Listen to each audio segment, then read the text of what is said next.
Urdu world wise میں خوش آمدید۔ اگر آپ کو میری ویڈیو اچھی لگے تو اس کو لائک اور چینل کو ضرور سبسکرائب کر دیجیے گا اور ساتھ ہی بیل آئیکن کے بٹن پر کلک کر دیجیے گا تاکہ آپ کو میری ویڈیوز پر وقت مل سکیں۔ ہم اپنی زندگی میں ہمیشہ سے یہ سنتے ہیں، خونی رشتوں کا کوئی نیا بدل نہیں، اور ہمیں یہ رشتے توڑنا بھی نہیں چاہیے۔ اگر ہم ان کو توڑنا بھی چاہیں تو یہ ٹوٹ نہیں سکتے۔ ہمیں ان کا ہمیشہ خیال رکھنا چاہیے، لیکن کبھی کبھی ہمارے بیجا پیار اور محبت کی وجہ سے یہی خونی رشتے ہمارا خون تک پی جاتے ہیں، جو کہ اس دنیا کی کڑوی حقیقت ہے۔ یہ کہانی سچی ہے، البتہ کہانی میں بتائے گئے نام فرضی ہیں تاکہ کسی کی دل آزاری نہ ہو۔ میرا نام سعدیہ ہے۔ میرے والد ہمارے گھر کے قریب ہی ایک فیکٹری میں معمولی سی نوکری کرتے تھے۔ ہم نے شروع سے ہی گھر میں غربت کو دیکھا تھا۔ میری والدہ اور والد دونوں ہی بہت محنتی تھے۔ میری والدہ بھی لوگوں کے کپڑے سلائی کر کے گزارا کرتی، یوں وہ دونوں مل کر ہمیں پالتے۔ ہم 5 بہن بھائی تھے۔ میں اپنے سب بہن بھائیوں میں سے بڑی تھی۔ میرے والد شروع سے ہی مجھے ہمیشہ یہ سمجھاتے کہ تم دل لگا کر پڑھنا اور تم ایک استانی بنو گی، چونکہ شروع سے ہی انہوں نے مجھے اپنی طرف سے اچھی تعلیم دلانے کی کوشش کی اور میں ذہین بھی تھی۔ میں نے دل لگا کر پڑھا اور پھر میں استانی بن گئی۔ میری سرکاری نوکری تھی۔ جب میری نوکری لگی تو میرے والد اور میری والدہ بہت ہی خوش ہوئے، اور میرے چھوٹے بہن بھائی، ان کی خوشی کا تو کوئی ٹھکانہ نہ تھا، کیونکہ وہ کہنے لگے کہ اب ہماری خواہشیں ہماری باجی بھی پوری کرے گی۔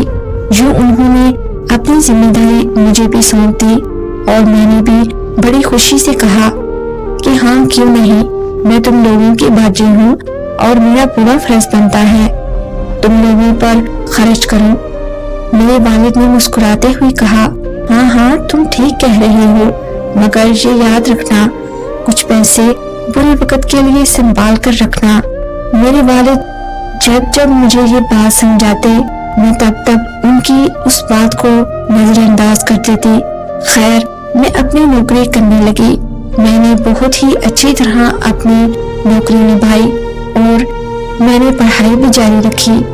میرے باقی بہن بھائی بھی اچھا پڑھتے تھے۔ انہی دنوں میری والدہ کا انتقال ہو گیا۔ میری ماں کا انتقال اچانک سے ہوا، جس کی وجہ سے میں خود کو سنبھال نہ پائی۔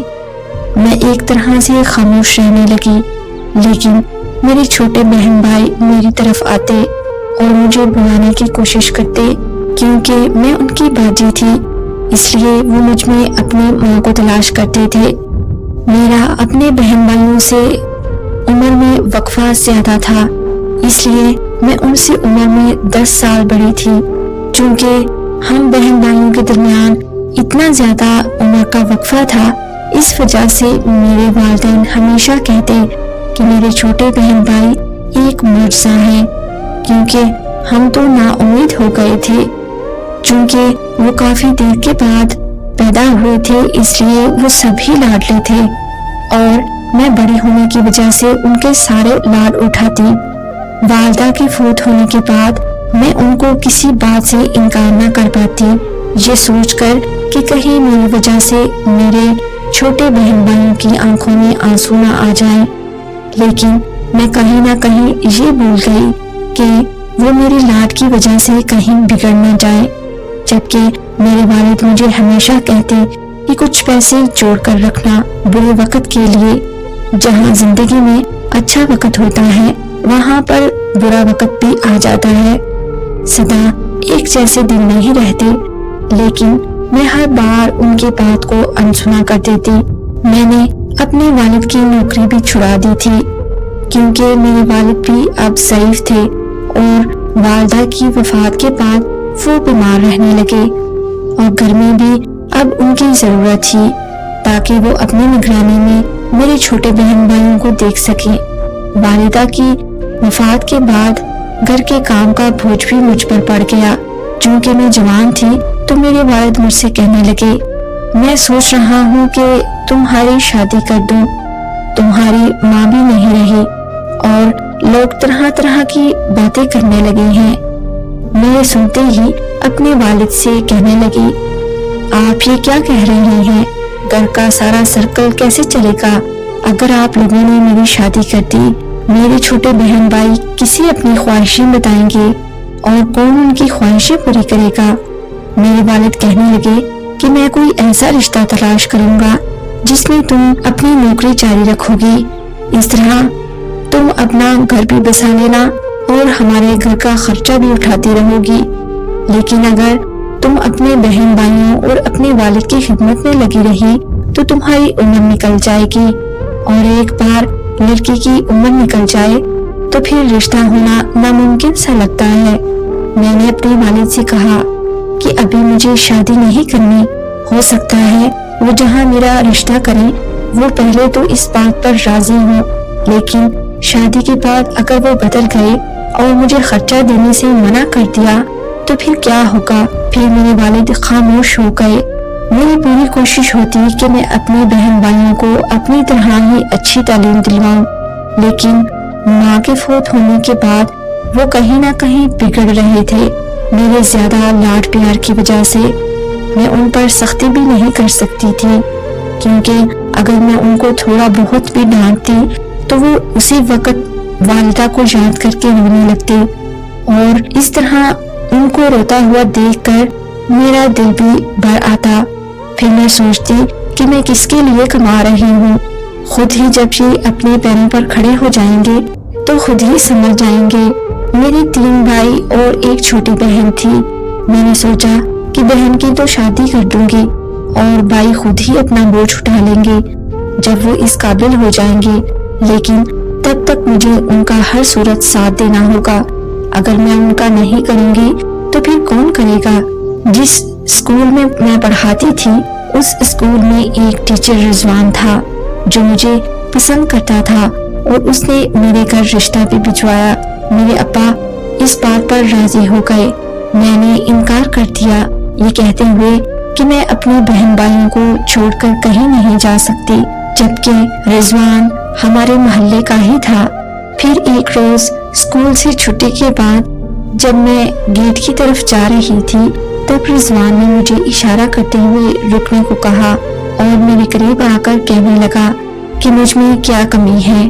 جب اس نے مجھ سے ایسا کہا تو میں کہنے لگی، کیا مطلب؟ وہ کہنے لگا کہ تم اچھی طرح جانتی ہو میں کیا کہہ رہا ہوں، تم نے رشتے سے انکار کیوں کیا؟ پھر میں نے اسے کہا کہ تم بھی اچھی طرح جانتے ہو کہ میں اپنے گھر کی اکیلی سربراہ ہوں اور میرے چھوٹے بہن بھائی، میرا بیمار بڑا والد مجھ پر نربھر کرتے ہیں، میں پھر کیسے ان کو چھوڑ کر تم سے شادی کر سکتی ہوں؟ رضوان نے مجھ سے کہا کہ ان کو چھوڑنے کی کیا ضرورت ہے، مجھے تمہاری تنخواہ سے کوئی غرض نہیں، تم ان کو تنخواہ دیتی رہنا، مجھے اس بات پر کوئی اعتراض نہیں ہوگا، لیکن شادی نہ کرنا ایک حماقت ہے۔ میں نے اس سے کہا کہ میں ابھی شادی نہیں کر سکتی کیونکہ مجھے گھر کے کام بھی دیکھنے ہوتے ہیں، میری چھوٹی بہن گھر کے کام نہیں کر سکتی۔ پھر رضوان نے کہا کہ ٹھیک ہے، اچھی طرح سوچ لینا، لیکن میں تمہارا انتظار کروں گا۔ میں نے گھر جا کر اس بارے میں سوچا کہ شاید رضوان ٹھیک کہہ رہا ہے۔ اتنے میں میرا بھائی جو مجھ سے چھوٹا تھا وہ کمرے میں آیا اور کہنے لگا، آپی میں نے اب پڑھائی کے سلسلے میں آسٹریلیا جانا ہے اور اس کے لیے زیادہ پیسوں کی ضرورت ہوگی۔ میں نے کہا کہ تم دل لگا کر پڑھو، یہاں ہی اپنے ملک میں تمہیں اچھی یونیورسٹی میں اسکالرشپ پر داخلہ مل جائے گا۔ پر وہ مجھ سے ضد کرنے لگا اور کہنے لگا کہ میرے سارے دوست آسٹریلیا جانے کے لیے تیار ہیں اور میں ہی نہیں جا پاؤں گا۔ کیا میں غریب ہوں اس وجہ سے؟ اگر والدہ ہوتی تو وہ اپنا سب کچھ بیچ کر میری یہ خواہش بھی پوری کر دیتی۔ یہ سنتے ہی میں نے اس سے کہا کہ ٹھیک ہے، میں پیسوں کا بندوبست کر دوں گی، لیکن مجھے کچھ مہینے چاہیے۔ وہ کہنے لگا کہ ٹھیک ہے، پھر میں رضوان کو بھول کر پیسوں کی فکر میں لگ گئی۔ اسکول میں بھی میں اب پریشان رہتی، پیسوں کا بندوبست کیسے کروں گی، ہمیشہ سوچتی رہتی۔ رضوان نے مجھے پریشان دیکھا تو مجھ سے کہنے لگا، کیا بات ہے، کیا اس دن کی بات سے ناراض ہو گئی ہو؟ میں نے اس سے کہا کہ ایسی بات نہیں، دراصل میرا بھائی آسٹریلیا جانا چاہتا ہے۔ وہ کہنے لگا کہ تم بڑی بھولی ہو، وہ اس لیے جانا چاہتا ہے کیونکہ وہ دل لگا کر نہیں پڑھ پایا اور یہاں پر اسے اسکالرشپ میں داخلہ نہیں مل سکتا، وہ وہاں پر جا کر بھی نہیں پڑھے گا، وہ ایک بہانے سے جانا چاہتا ہے۔ میں اچھی طرح جانتا ہوں اس کے دوستوں کو، لیکن میں نے تب رضوان کی باتوں پر یقین نہیں کیا۔ میں اپنے بھائی کی محبت میں اندھی ہو چکی تھی۔ پھر میں نے رضوان سے کچھ سوچتے ہوئے کہا کہ تم مجھ سے کتنی محبت کرتے ہو؟ وہ کہنے لگا، یہ بھی پوچھنے والی بات ہے۔ میں نے کہا کہ ٹھیک ہے، تم کچھ پیسوں کی مدد کر دینا، لیکن یہ یاد رکھنا کہ میں تمہارے پیسے ایک قرضے کے طور پر لوں گی اور تمہیں جلد ہی واپس کر دوں گی۔ رضوان نے کہا کہ مجھے تم پر اعتبار ہے، لیکن میں تم سے پیسے واپس نہیں لوں گا، بتاؤ کتنے پیسے چاہیے؟ میں نے کہا وہ تو لاکھوں کی بات کرتا ہے۔ رضوان نے کہا ہاں 30-40 لاکھ تو لگ ہی جائے گا، شاید اس سے بھی زیادہ، لیکن میں تمہیں زیادہ سے زیادہ 6-7 لاکھ ہی دے سکتا ہوں، اس سے زیادہ ابھی میرے پاس نہیں۔ میں نے کہا کہ ٹھیک ہے، کچھ تو پیسوں کا بندوبست ہوگا، لیکن تب بھی مجھے رضوان نے کہا کہ تم بڑی حماقت کر رہی ہو، تمہارے لاڈ پیار کی وجہ سے تمہارے بہن بھائی بگڑ رہے ہیں اور اس کا سب سے زیادہ خمیازہ تمہیں کو بھگتنا پڑے گا۔ پھر میں نے اور بھی جاننے والوں سے ادھار اٹھا لیا اور میری ماں نے جو میری شادی کے لیے تھوڑا بہت زیور بنایا تھا وہ بھی بیچ دیا اور بھائی کو آسٹریلیا بیچ دیا، یہ سوچتے ہوئے کہ جب یہ وہاں جا کر پڑھے گا اور ساتھ میں نوکری بھی کرے گا تو خود ہی اپنا قرضہ اتار لے گا۔ لیکن تب میرے والد نے بہت مخالفت کی اور مجھے ہمیشہ کی طرح وہ کہنے لگے کہ کچھ پیسے ضرور سنبھال کر رکھنا۔ میرے بھائی کی دیکھا دیکھی دوسرے بھائی بھی اب مجھ سے بڑی بڑی فرمائشیں کرنے لگے، جو میں اپنے آپ کو مزید دلدل میں پھنسا چکی تھی۔ آسٹریلیا جا کر میرے بھائی نے ایک پیسہ بھی نہیں بھیجا تھا اور میں اپنی تنخواہ سے تھوڑا تھوڑا کر کے قرضہ چکانے لگی، لیکن اس طرح میں اپنے کیے ہوئے وعدے پر پوری نہیں اتر پا رہی تھی، کیونکہ میں نے سب سے وعدہ کیا تھا کہ میں 2-3 مہینوں کے اندر ان کو پیسے واپس کر دوں گی۔ میں بہت ہی پریشان رہنے لگی۔ پھر میں نے بہت ہی مشکل سے 1 سال میں وہ پیسے واپس لوٹائے۔ اب میرے والد کی بھی طبیعت زیادہ خراب رہنے لگی۔ ایک رات تقریباً 12 بجے کا ٹائم ہوگا، میرے والد بری طرح سے کھانسنے لگے اور کہنے لگے میرا گلا خشک ہو رہا ہے، مجھے پانی دو۔ یہ کہتے کہتے وہ بے ہوش ہو گئے۔ میں نے جلدی سے اپنے بھائی کو اٹھایا اور اسے کہنے لگی کہ جلدی سے سواری کا بندوبست کرو، ابا کو کچھ ہو گیا ہے، لیکن اسے کچھ بھی ہوش نہیں تھی۔ میں نے اسے بہت جھنجھوڑا، پھر مجھے یوں محسوس ہوا جیسے اس نے نشہ کیا ہو، کیونکہ اسے کچھ بھی ہوش نہیں تھا۔ وہ آرام سے گھوڑے بیچ کر سو رہا تھا اور میرے زیادہ جھنجھوڑنے پر بہت ہی عجیب سا بول رہا تھا۔ پھر میں نے اپنے تیسرے بھائی کو اٹھایا اور اسے کہنے لگی کہ سواری کا انتظام کرو جلدی، ابا کو کچھ ہو گیا ہے۔ وہ کہنے لگا باجی میں کس کو کہوں گا، میں بچہ ہوں، میری بات پر کون اعتبار کرے گا اور کون میرے ساتھ چلے گا، رات کے 12 بج رہے ہیں۔ اسی دوران رضوان کا خیال میرے ذہن میں آیا۔ میں نے جلدی سے اس کو فون کر دیا اور وہ 5 منٹ میں ہی ہمارے گھر میں پہنچ گیا۔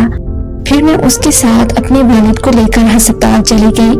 وہاں پر ڈاکٹر نے کہا ہمیں کچھ ضروری ٹیسٹ کرنے ہوں گے اور شاید ایمرجنسی میں آپریشن کرنا پڑے، لیکن ابھی ہم کچھ نہیں کہہ سکتے، آپ کے والد کی جان خطرے میں ہے۔ یہ کہتے ہوئے وہ چلے گئے۔ میں رونے لگی تو رضوان مجھے چپ کروانے لگا۔ پھر تھوڑی دیر میں ڈاکٹر آیا اور کہنے لگا آپ کے ابا کا ایک گردہ ختم ہو چکا ہے، ہمیں جلدی سے ان کا آپریشن کرنا پڑے گا۔ پھر اس ڈاکٹر نے مجھے آپریشن کی لاگت بتائی تو میں وہ رقم سن کر پریشان ہو گئی، کیونکہ میرے پاس تو کچھ بھی نہیں تھا۔ پھر تب مجھے اپنے والد کی وہ بات یاد آنے لگی۔ وہ اسی لیے شاید کہتے تھے کہ کچھ پیسے برے وقت کے لیے سنبھال کر رکھنا، کب وقت بدل جائے کچھ پتا نہیں ہوتا۔ پھر ہمیشہ کی طرح رضوان نے میری مدد کی اور ابا کا آپریشن کروایا گیا۔ یوں ہمیں 2-3 دن وہیں ہسپتال میں لگ گئے اور میں اپنے چھوٹے دونوں بہن بھائیوں کو ساتھ لے آئی تھی، جبکہ میرا دوسرا بھائی جانے کس حالت میں اب گھر میں ہوگا۔ یہ سوچتے ہوئے میں گھر کی طرف والد کے ساتھ جا رہی تھی۔ جب میں گھر میں پہنچی تو گھر کی عجب سی حالت تھی۔ بھائی گھر میں موجود نہیں تھا، گویا 2 دن سے شاید گھر یوں ہی کھلا پڑا تھا۔ پھر رضوان نے مجھے ہمت دیتے ہوئے کہا کہ میں اب جاتا ہوں، 2 دنوں سے چھٹی پر تھا اور سرکاری نوکری ہے۔ یہ کہتے ہوئے وہ چلا گیا۔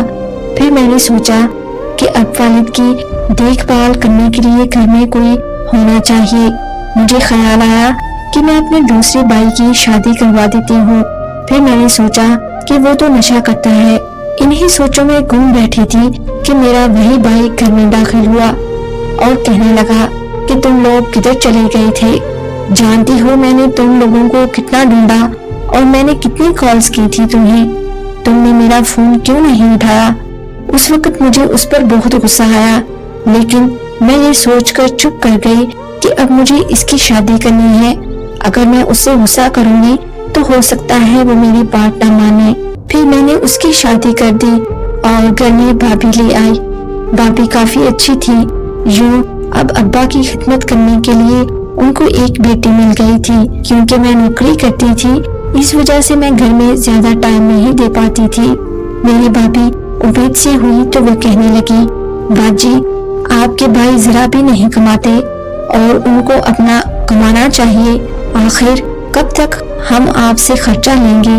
اب ہمارا بچہ ہوگا، اخراجات پڑیں گے۔ میں کہنے لگی سب کچھ ٹھیک ہو جائے گا۔ والد کی آپریشن کے بعد تقریباً 6 مہینے تک والد زندہ رہے۔ اس کے بعد میرے والد فوت ہو گئے۔ پھر مجھے اپنی بہن کی بھی فکر ہونے لگی۔ اس نے مشکل سے 10 ہی کی ہوں گی، میں نے اس کی شادی کر دی، یہ سوچتے ہوئے کہ لوگ طرح طرح کی باتیں بنائیں گے کہ پہلے بڑی بہن ادھیڑ عمر ہو رہی ہے، اب چھوٹی کا بھی وہی حال ہوگا۔ لیکن شاید میں نے اس کی شادی کرنے میں زیادہ ہی جلدی کر دی تھی۔ یہ احساس مجھے تب ہوا جب وہ شادی کے 2 مہینے بعد آ کر گھر میں بیٹھ گئی۔ اس کے سسرال والوں نے اعتراض کیا اسے کوئی کام نہیں آتا اور وہ اپنے شوہر کا خیال بھی ٹھیک سے نہیں رکھ پاتی۔ میں نے اپنی بہن کو بہت سمجھایا۔ وہ کہنے لگی، باجی تم نے مجھ پر ظلم کیا ہے۔ وہ طرح طرح کی باتیں مجھ پر کسنے لگی، جبکہ میں نے تو ان پر اپنی سب سے قیمتی جوانی بھی خرچ کر دی تھی۔ میں خاموشی سے کمرے سے باہر نکل آئی۔ آسٹریلیا گئے ہوئے میرے بھائی کو اب 3 سال ہو چکے تھے۔ اس نے فون کر کے بتایا کہ اسے وہیں کوئی لڑکی پسند آ گئی ہے اور وہ شادی کرنا چاہتا ہے۔ گویا وہ مجھے اپنی خواہش بتا رہا تھا۔ اس نے ہم سے ہمارا حال بھی نہیں پوچھا اور میری فکر بھی نہیں کی۔ میں تو سوچتی تھی جب وہ کمانے لگے گا اور گھر کی ذمہ داری سنبھال لے گا تو میں رضوان سے شادی کر لوں گی، لیکن میرے بھائی میں اب وہاں پر کون سوچتا تھا۔ رضوان نے بھی ابھی تک شادی نہیں کروائی تھی، وہ ابھی تک میرے انتظار میں بیٹھا تھا۔ پھر میری بھابھی نے بیٹی کو جنم دیا اور میرا بھائی اس سے اچھا سلوک بھی نہیں کرتا تھا۔ یوں میری بھتیجی کا خرچہ بھی میں ہی اٹھانے لگی۔ تب رضوان مجھے بہت سمجھاتا کہ دیکھو تم اپنے بہن بھائیوں کے اس طرح لاڈ اٹھاتی رہو گی اور انہیں بغیر محنت کیے پیسے دیتی رہو گی تو وہ کبھی بھی کام نہیں کریں گے، اور اب تو وہ اس قابل ہو چکے ہیں کہ وہ اپنے پیروں پر کھڑا ہو کر کم سے کم اپنا خرچ اٹھا سکیں، اپنا بوجھ اٹھا سکتے ہیں وہ۔ پھر مجھے تھوڑا بہت احساس ہوا کہ میں واقعی غلطی کر رہی ہوں۔ میں نے اسی سوچ اور پریشانی میں اپنی ذمہ داری نبھاتے نبھاتے اپنی شادی کی عمر نکال دی۔ میرا تیسرا بھائی بھی پڑھائی میں اتنا اچھا نہ نکلا. اس نے مجھ سے کہا مجھے دکان بنانی ہے, مجھے کچھ پیسے چاہیے. میں نے کہا کہ ٹھیک ہے, کتنے پیسے چاہیے؟ اس نے کہا کہ 10 لاکھ تو لگ ہی جائے گا. میں نے کہا ٹھیک ہے, کال ملاؤ آسٹریلیا والے بھائی کو, وہ تمہاری مدد کر دے گا. وہ کہنے لگا کہ باجی بس کر دو, کبھی اس نے 10 روپے تک نہیں بھیجے اور وہ 10 لاکھ بھیجے گا. پھر میں نے اسے پیسے دیے اور اس نے دکان بنا لی. شروع میں تو اس کی دکان اچھے سے نہیں چلی, تقریباً 1 سال لگ گیا اسے دکان چلانے میں.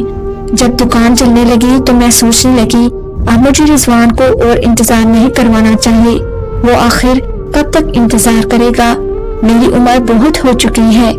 ابھی میں یہی سوچ رہی تھی کہ میرا چھوٹا بھائی آیا اور کہنے لگا باجی مجھے خالہ کی بیٹی پسند ہے اور میں اس سے شادی کرنا چاہتا ہوں.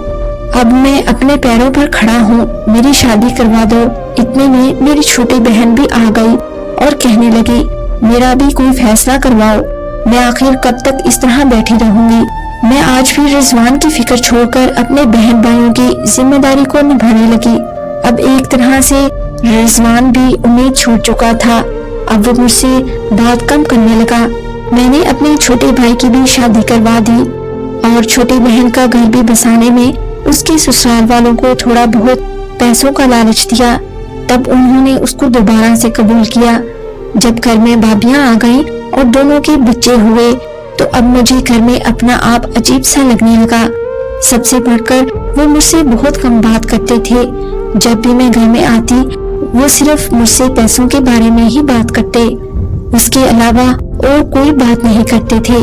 ایک روز میں اسکول سے آئی تو میں گھر میں داخل ہوتے ہوئے سلام لینا بھول گئی. شاید میں کسی پریشانی یا سوچ میں تھی, جبکہ اس سے پہلے میری عادت تھی میں گھر میں داخل ہوتے ہی اونچی آواز میں سلام لیتی. میں اپنے کمرے کی طرف جا رہی تھی کہ مجھے بڑے کمرے سے سرگوشی کی آواز آئی. میں اس کمرے کی طرف چلی گئی. میں نے سنا کہ میری دونوں بھابیاں آپس میں کہہ رہی تھی یہ بڑی اسکول میں پڑھانے جاتی ہے, جانے کب تک اس کو پکا کر کھلانا پڑے گا, بڑی میڈم بنی پھرتی ہے. چھوٹی بھابی نے کہا میں تو کہتی ہوں کہ اس کو مشورہ دیتے ہیں یہ ریٹائرمنٹ لے لے, اس طرح اس کے سارے پیسے ہمیں مل جائیں گے اور ہم اس کا کوئی اور بندوبست کر لیں گے. تب بڑی بھابی نے ہنستے ہوئے کہا کرنا کیا ہے, اس کو بیچ دیں گے. اور اس کے بھائی کون سا اس سے پیار کرتے ہیں, وہ بھی پیسوں سے ہی پیار کرتے ہیں, کون پوچھے گا اس کے بارے میں. اور وہ جو رضوان ہے وہ اس کے پیچھے مجنون بنا پھرتا ہے, آخر کب تک بیٹھا رہے گا, شادی کر لے گا وہ کہیں اور. ان کی یہ باتیں سن کر میں زاروں کی طرح رونے لگی اور خاموشی سے گھر سے باہر نکل آئی. روتے روتے میں اسکول کی طرف ہی واپس جانے لگی بغیر کچھ سوچے سمجھے. مجھے لگا کہ وہ اسکول ہی میرا گھر ہے. ابھی میں اسی طرف ہی جا رہی تھی, مجھے راستے میں رضوان مل گیا. وہ مجھے روتا ہوا دیکھ کر پریشان ہوا اور میرے رونے کی وجہ پوچھنے لگا تو میں نے اس سے ساری بات کہہ ڈالی. تب رضوان نے کہا میں تو شروع سے ہی تمہیں سمجھاتا رہا لیکن تم نے میری کوئی بات نہیں مانی, چلو دیر سے ہی صحیح تم سمجھی تو. یہ کہہ کر اس نے میرا ہاتھ تھام لیا. پھر میں جب رضوان کے ساتھ گھر میں واپس آئی تو میرے دونوں بھائی اور بھابیاں دیکھ کر پریشان ہو گئے اور اچانک سے میرے بھائیوں کی حیرت جاگنے لگی. وہ کہنے لگے باجی تم اس عمر میں کیا کالک مل رہی ہو.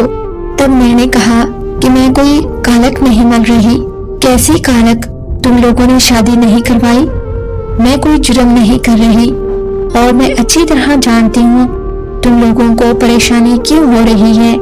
پھر میں نے اپنے بھائیوں سے کہا اب میں تم لوگوں کو روزگار پر بھی لگوا چکی ہوں, اب میری ذمہ داری ختم ہوئی, تم اپنی اپنی ذمہ داریاں اٹھا لو پوری طرح سے. میں اب رضوان سے شادی کروں گی, اگر تم لوگوں کو میری شادی میں شرکت کرنا ہے تو ٹھیک, ورنہ میں کورٹ میرج کر لوں گی.